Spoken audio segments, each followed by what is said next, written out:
According to the NCAA, 69% of student athletes and their peers graduate every year, which is a 1% increase over a year ago, according to the association. However, when your educational journey is over and has reached its climax, can you really be trusted to make smart and practical life decisions? If you need some help in this department, then Eric Daddario is here to lend a helping hand. He's a youth motivational speaker who helps student athletes and their peers make appropriate life decisions, which will enable them to live a more fulfilling life through authentic discussion and life examples. Students learn just how they can change the trajectory of their lives and the lives of others. Daddario joined me this week to have a conversation about mentorship, life decisions, and making the appropriate choices when the opportunities arise. I'm Kevin McShann. Let's have this conversation.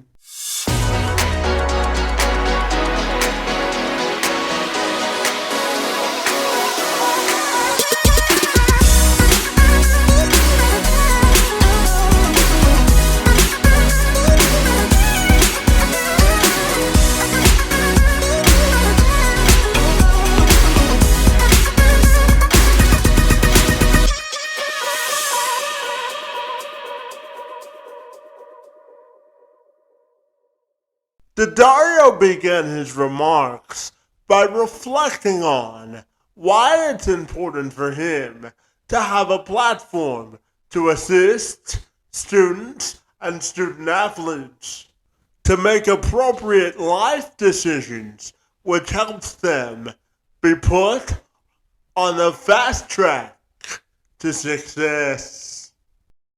Yeah, for sure. So and again, before I get going, just really appreciate you having me on the show. It's, I appreciate the opportunity to come on here and talk to you about the work that I'm doing, and hopefully we can push this out there to help more youth make better decisions. So as you said, I help high school, middle school, and college students and student athletes make better decisions in their life so they can live a much happier, healthier life. Now, I do this through going to schools and sports organizations and talking to the athletes and students in presentations. And I do this by just, letting them know that whatever they're going through, whatever they're struggling with, because everybody goes through hard times in life, whatever they're going through, that they have people in their life who are there for them, who want to help them, who, if they approach them, are willing, they're waiting to help them take that first step to get the help that they deserve. I know a lot of people may say the help that they need, but the more and more I was presenting, I was saying that, I said to myself, I don't like the word need. Everybody deserves to get help when they're struggling. And I always let the students and athletes know, it doesn't matter the decisions you've made in the past, doesn't matter how you see you or what you think about you. Everybody deserves help when they're struggling. Yeah, absolutely. And I know that part of the reason you do this is you have your own personal vested interest. Yeah. I know that your brother's a big reason why you do this. So tell me about the personal connection you have to the work that you do. Yeah. And that is, a lot of people ask me after the presentation, or a lot of people will just, when I hop on podcasts, why do you do this? What's the reason? And the reason is my younger brother, Brendan, in eighth grade going into freshman year. So we'll say just about when the school year is over, summertime, really starts going through some social anxiety. Really struggles with that. He was struggling with some other things too, but that was the biggest thing, social anxiety. And it's because he has this bald spot in his head, and he's so self-conscious of himself. And when he's around other people, he's so nervous. He's so concerned. He's so afraid of what others will think about him, of what they'll say, how they react. And, this developed over time, and it just kept eating away at him. It just kept affecting him so much, to the point where he just one day was just like, I don't want to feel like this anymore. I don't want to go through this. I don't want to live this life. So he starts making unhealthy choices. And that first choice was, he's down in our parents' basement, sees a bunch of bears in the refrigerator, and he said to himself, I'm going to have one, because maybe this is what's going to help me feel better from what I'm going through. So he makes that choice to drink one of those beers, and then he has another, and then another. And eventually he drinks and he gets drunk. And now he's thinking to himself, well, all this pain, all this suffering, this struggle I've been going through, it's gone. Like, this is it, right? This is what I've been looking for. This is what's going to help make me feel better. This is what is the answer. But not realizing that what he was really doing was numbing, was dulling, was masking the pain with the decision that he had made. Because eventually he realized that drinking just wasn't doing it for him. So then he makes the decision to start smoking weed. Because now he's thinking, all right, this is what's going to help calm me down. This is what's going to help relax me. And then eventually realized that that wasn't enough. So he starts messing around with the Percocets and Oxycontin. And not too long ago, he passed away from a drug overdose. And when I go back to how this all started, it all started with his decisions. And so I firmly believe that if he had made different decisions in his life, he would still be here today. He wouldn't have had that outcome. If he had made the decision when he was struggling not to drink that beer, to think that that's going to help him, to make the decision to approach an adult, to approach my parents, somebody to actually talk about what he was going through, to talk about his feelings, his emotions, then he would still be here. I firmly believe. And so I think that, well, not I think, I know that youth decisions now will affect them now and later in their life, and they're so important. And so that's why I do this, is because it's the decisions that the youth make, they're so crucial, they're so important, because if you really think about it, they pave the path in their life they take. They mold them into the person. Like, ultimately, everybody's decisions, not just the youth, that is what ultimately creates your destiny. And so I said to myself, youth need to start making better choices, because every single kid I grew up with basically went down my brother's path. I was the only one that didn't. And I said to myself, just like my brother, if those kids had made better choices, they'd have much happier, healthier lives. And so this is why I started on this life journey of mine, to help youth make better choices when they're struggling. Yeah, absolutely. And to that point, Eric, I'm wondering, based on your personal experience and life experience, how do you define the value of perseverance? It's a great question. And I think that we all go through, I know that we all go through struggle in our life, because that's just, and I say this in one of my presentations, that's just a part of life. Everybody is going to go through struggle, but on different levels. For example, I went through a struggle, my brother passed away, but somebody else may be going through a struggle right now, anxiety, or maybe they're not doing so good in school, right? Or not doing to the level that they want to be doing in school. And so everybody struggles. And when I think about perseverance, I honestly think about going through a struggle with somebody else. And a lot may think to persevere is I get through it, right? I get through it. I do this. But when I think about persevering, I think about having people by your side, people around you, helping you, supporting you, guiding you to persevere, to get through what you're going through. Because I firmly believe that when you go through these types of struggles, you can't do it on your own. You can't. You basically, you need a team, people around you to help you, that you can go to, that you can talk to, that you can, unload those emotions, those feelings that you have in that moment. So when I think about perseverance, I think about getting through whatever it is you're being faced with other people helping you to get through it, helping to push you through it. Yeah, absolutely. And to that point, I know that you talk to the youth that you speak to a lot about the consequences of their decisions and how they can use it as a learning experience. So tell me about persevering through consequences as well. No, for sure. So, you learn. I always say to the kids that, look, I'm not perfect, right? I'm not perfect. No one's perfect.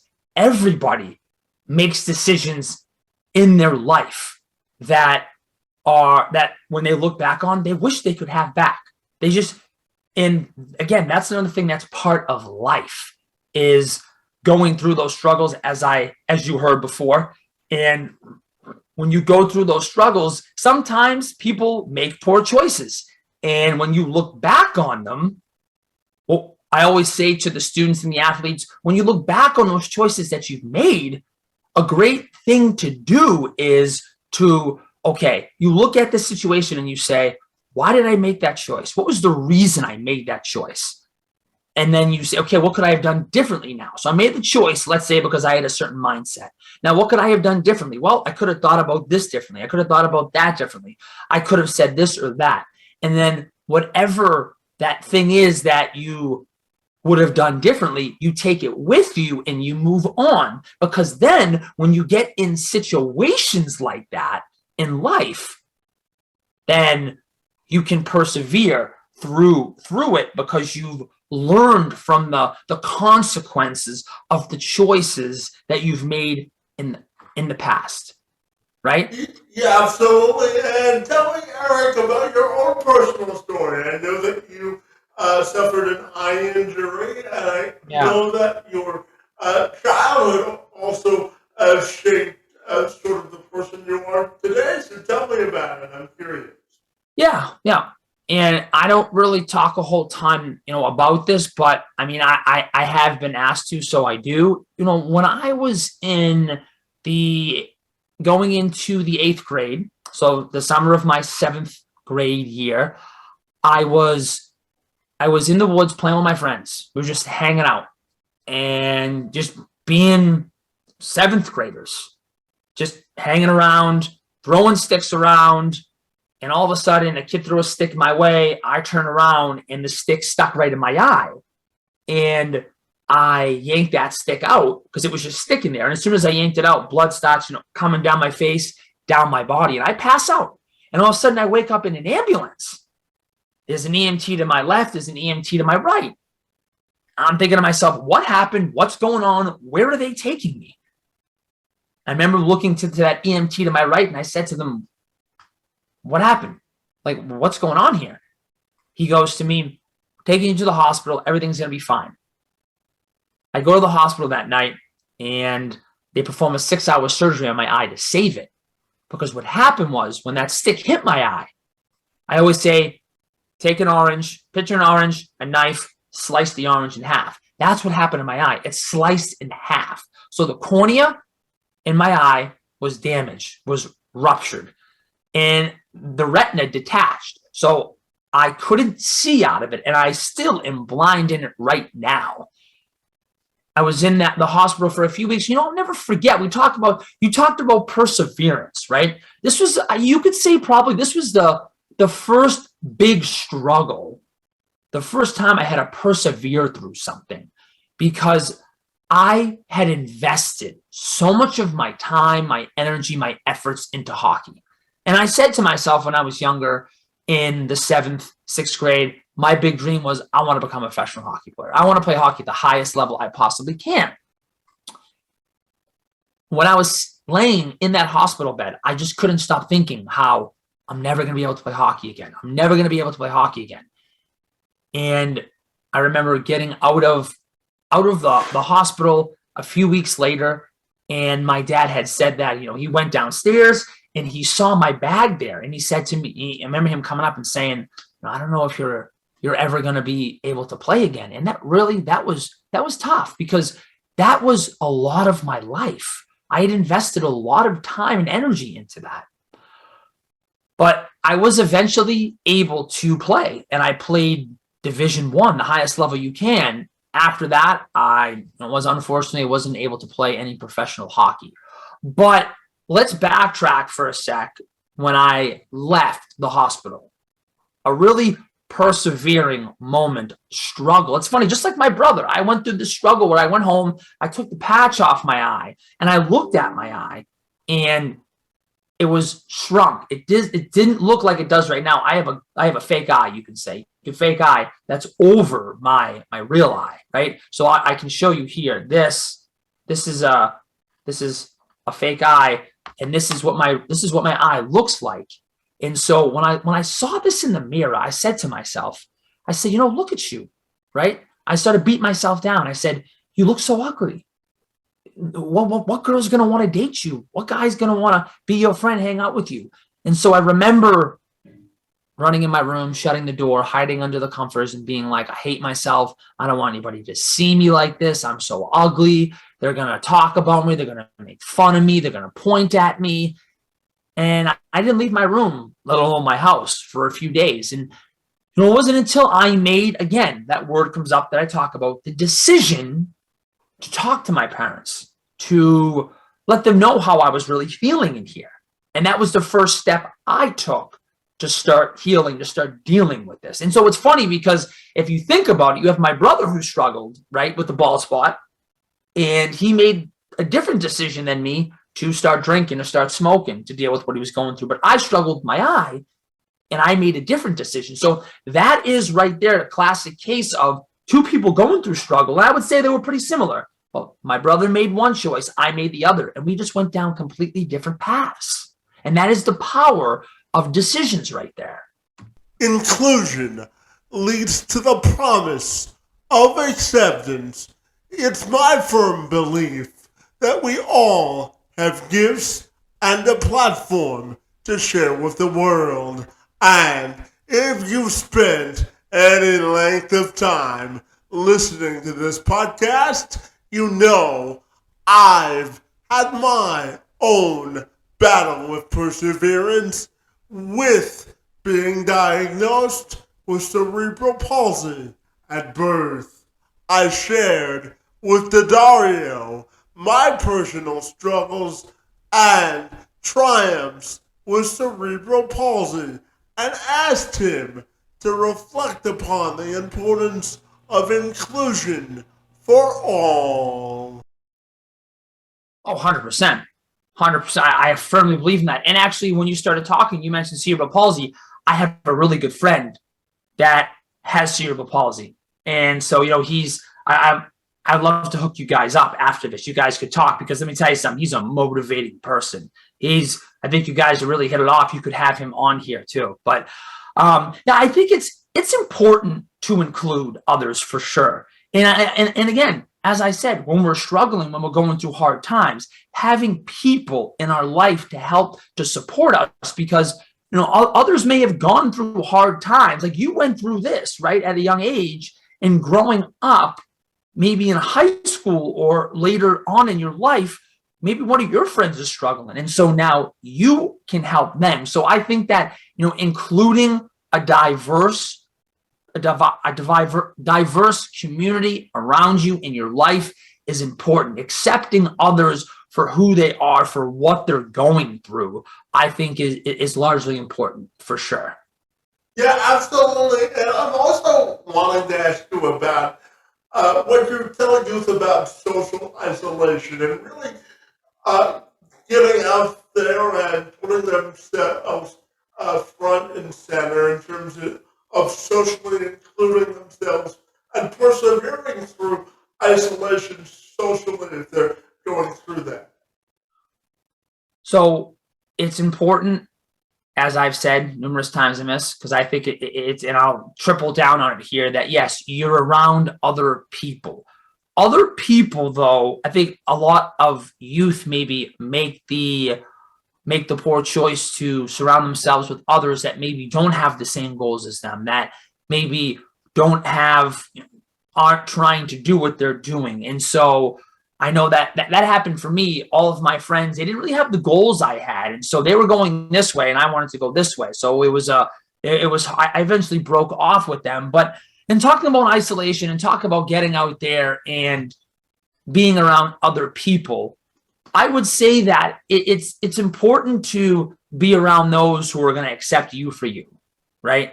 To not try to make you be somebody that you're not, because then that can bring you down a road just like I went down with my friends, where eventually you just have to detach and you have to separate because you're going down a road that you don't want to go down. But maybe fear of getting into a community, a group of people. I always say to people that you never know unless you try, because it's funny, when we go through fear of something, we have this perspective, right? So it's this big trickle down effect. First, we look at something and we say, for example, let's say that, I think it'd be a good community for me to hang out with these group of kids. But then I immediately say to myself, I look at it and I say, yeah, but I'm not cool enough, right? So now we look at this perspective of I'm not cool enough. And then right after that, we start playing this little, you could say, video in your head as to why you're not cool enough. And then from that, you get these emotions and feelings. And then from that, you say, yeah, you make the decision that, I'm not going to go up to them. I'm not going to try to be their friends. I'm not going to try to include myself in what they're doing or their community. So I would say that if you don't take action, you won't know, right? I believe that we are the ones who kill the action that we can take up here with what we think. So I would say for those people who are isolating, who are nervous to get out there, or maybe even to just be rejected, right, by a community or something, know that that's a part of life, rejection. I mean, I've been rejected from plenty of things in my life, and it's going to happen to people. But just know that it happens, I believe, for a reason, because if you're looking for a friend group and maybe you get rejected from a community, then you just weren't, that wasn't meant to be that community. So I say the biggest thing with isolation, fear, is taking action, is not letting yourself talk yourself out of it here, to actually go forward with it and to try. And tell me, Eric, how do you think personal development and growth are interconnected? That's a great question. When you develop yourself personally with what you do on an everyday basis, then you persevere through things. You grow at another level. You're able to get through more, right? But that's a great question, and it's an interesting one, because the more and more you go through and the more and more you get through, I firmly believe the more and more you're able to persevere through things. It's almost like, it's like lifting weights, right? So we look at lifting weights, and the heavier the weight you lift, the bigger the struggle it's going to be. If I'm lifting a 50-pound weight, I'm going to struggle more when I'm lifting an 80-pound weight. But I'm able to eventually, more and more I do that, I'm able to get through more. So then that 50 turned into a 75, which is going to turn into a 90, right? And you're just going to keep persevering, but it's going to be more and more of a struggle as you go up. So I think that perseverance, getting through hard times, help us to grow as people. And we're able to grow because we got through that and we've leveled up because of the struggle that we've surpassed when we've gotten through it. And to that point, how do you look at the word empowerment, and how do you think personal empowerment can lead to living a successful and fulfilling life? it's funny you asked this question because I actually did a presentation on empowerment a few weeks ago. And as I was finishing up and doing my research on it, I realized that empowerment comes down to you. A lot of people believe that I have to empower. Somebody else has to empower me. Someone else has to say something to me. Someone else has to put this thought in my head for me to empower. But things are said to people all the time. People try to persuade people all the time. At the end of the day, empowerment comes down to you in here. You have to bring that empowerment out. You have to be the one to reach out and to take the action to empower you. Empower, right? To give yourself power, to give yourself the authority, to give yourself the authority to actually take action that in your life that you want to take. So I think that empowerment comes within. I think a lot of people wait around for others to empower them, but a lot of people just keep waiting and waiting and waiting, not realizing that they have to be the one to empower themselves to take the action. Yeah, absolutely. And Eric, when you look at life, how do you celebrate it? Because, I always believe that it's important to celebrate the wins in life, no matter how big or small they are, buddy. So tell me, how do you celebrate success in life? Well, I'll say this before I get into that. I celebrate the wins and losses. Okay. So I celebrate wins because whatever's happened, let's say I go and I speak at a school and I always say a little prayer before I go and I speak. And I just ask God, just give me one, right? If I'm talking to 1,000 kids, if I'm talking to 300 kids, if I'm talking to 20 kids, 10 kids, if one kid comes up to me and says something, or if one kid leaves that presentation and doesn't say anything to me and it affected him, and that's a win. I celebrate that. But also, too, you have to look at losses in life and you have to be able to grab stuff from them. You have to be able to flip them in a way that's going to help you. And a great example of this is my younger brother, Brendan. He died. That's a lot of people look at that and they say it's tragic. It's a tragedy. And you know what it is? It's a tragedy that he lost his life. But I flipped the script and I've said to myself, I'm going to do something that's going to help others who are struggling through what he went through, right? And so I'm completely changing that narrative right now on what happened to him because, again, I can't take back what happened. And when negative things happen to you, you can't take them back. So I think we take the good out of what's happened and we celebrate it, right?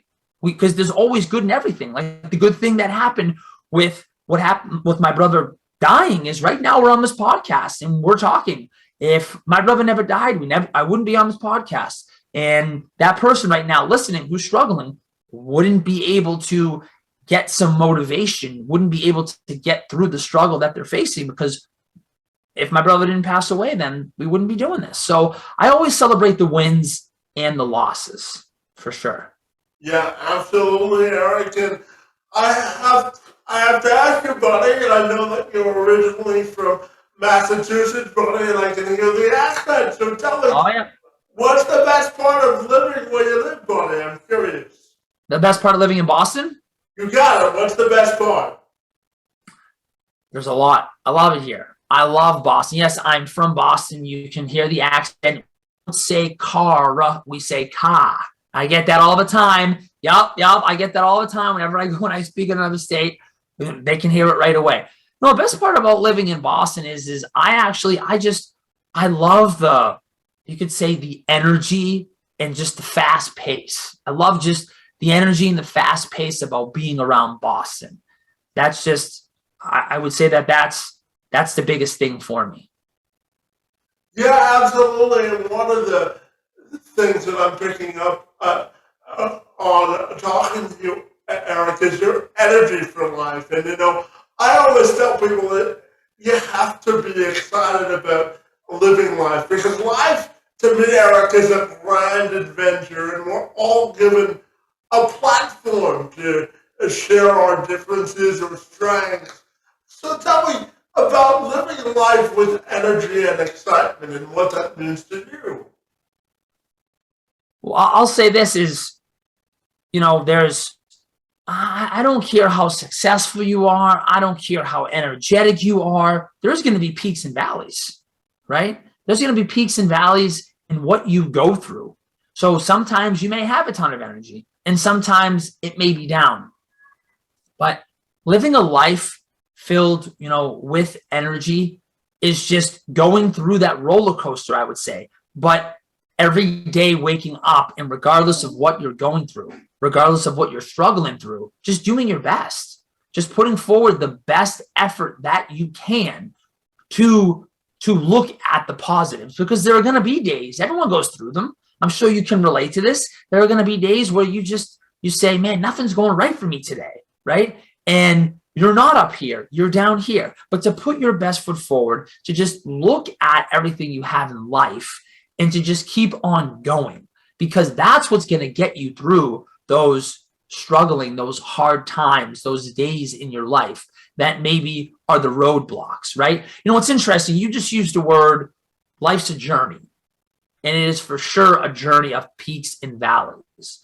But it's those people who can stay up here as high as they can on those days that they're going through those hard times, and they can have the positive outlook on life, that are able to keep going, that are able to be successful in whatever it is they're doing. So I would just say being able to look at the positives in those days when you're struggling, when you're going through those hard times. Yeah, absolutely. And Eric, my final question for you today, buddy, has to do with your own personal or professional legacy and how you want that to be defined. That's a great question. I want my legacy to just be known as somebody who devoted their life to their family, was able to do everything that they could to help those around them that they love, to support them and to live a happy, healthy life, but also to that would be we're talking about my personal life, but my professional, I would have to say that I just want to be known as somebody who is willing to do whatever they can to help that person who's struggling, who's going through that hard time in life, to help them take that first step to getting the help that they need, that they deserve. Yeah, absolutely. And finally, Eric, tell me, if people want to get connected with you, buddy, what's the best way they can accomplish that goal? So you can find me on LinkedIn, just Eric Daddario. You can find me on Facebook, again, Eric Daddario. I'm on all the platforms. I'm on Eric Daddario TikTok, Eric Daddario, eDaddario16 on Instagram. So I'm on all the platforms. Also on Twitter at eDaddario, eDaddario6 on Twitter. So yeah, I'm on all the platforms. I'm always putting out videos to help those who are struggling, to give motivation, to just bring positive vibes to people's lives. Well, fantastic. And Eric, I have to tell you, I thoroughly enjoyed engaging in conversation with you, buddy, and I want to thank you for the good work that you do to inspire you to make appropriate life decisions which help to live better lives, buddy. Your work in the space and time on my behalf is most appreciated, buddy, and I want to thank you for being here this afternoon. And thank you for having me on the show. I really appreciate it. And I love what you're doing on this podcast. Keep having these conversations, because the conversations you're having, they're tremendously important.